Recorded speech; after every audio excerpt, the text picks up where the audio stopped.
De Pere Jiménez a Chávez, Atahualpa Montes. Jurado,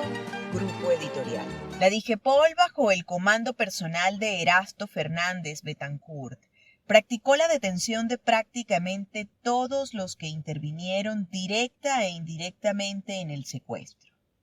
lo cual constituyó un durísimo golpe para la organización terrorista FALN. En esos días cayeron, entre otros, César Vargas Medina, Alonso Palacios Juliac, Melitón Puertolas, Arsenio Passarini, Bernardo Salas y Virginio Brito, todos miembros de las UTC que actuaban en Caracas.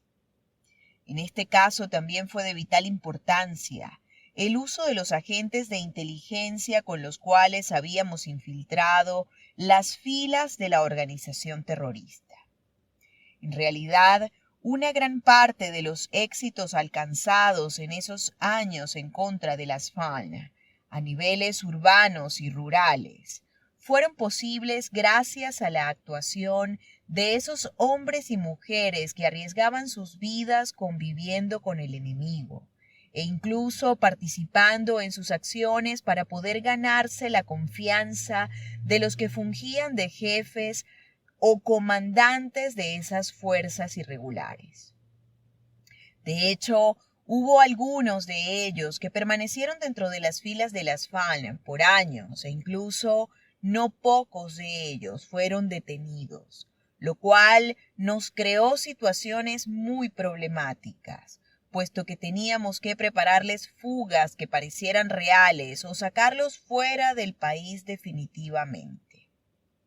España fue uno de los países a donde enviamos a varios de ellos en diferentes momentos de la lucha subversiva, al igual que Italia y Alemania, en donde algunos siguieron estudios universitarios, sobre todo en el área de criminología y criminalística.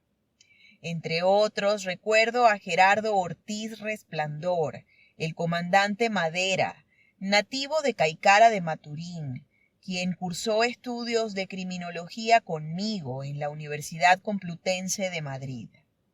El coronel Smolen, al declarar ante nuestro despacho, manifestó que lo habían tratado bien y que únicamente le habían dicho que su secuestro perseguía fines de propaganda política a nivel internacional, pero sin especificarle que se referían al guerrero vietnamita Nguyen Van Troy, quien por cierto fue fusilado por las autoridades de Vietnam del Sur pocos días después de los hechos narrados aquí. Mi opinión profesional es que quienes planificaron esta acción, así como algunas otras tales como el asesinato de Alfredo Seijas, consultor jurídico de DIGEPOL, el del presidente del Seguro Social, Iribarren Borges, la masacre de los guardias nacionales en el tren de El Encanto y los asesinatos a mansalva de humildes policías uniformados, por citar solo algunos ejemplos, aceleraron la derrota absoluta del extremismo en Venezuela, pese a la propaganda que absurdamente aún continúa a través de los medios como aporrea.com y otros, pertenecientes a la corriente del comunismo de la nueva ola o socialismo del siglo XXI, en los cuales se califican de geniales y heroicas esas barrabasadas que solo provocaron detenciones de líderes guerrilleros y la incautación de material de guerra y de propaganda que de otra forma no hubiera sido posible capturar, porque era absolutamente estúpido pensar que el gobierno no iba a desplegar toda su fuerza represiva frente a hechos como los mencionados. Además, quedó comprobado que no había una planificación real para esas acciones, que obedecían a improvisaciones del momento y al capricho de quienes se creyeron dueños de una realidad que no existía.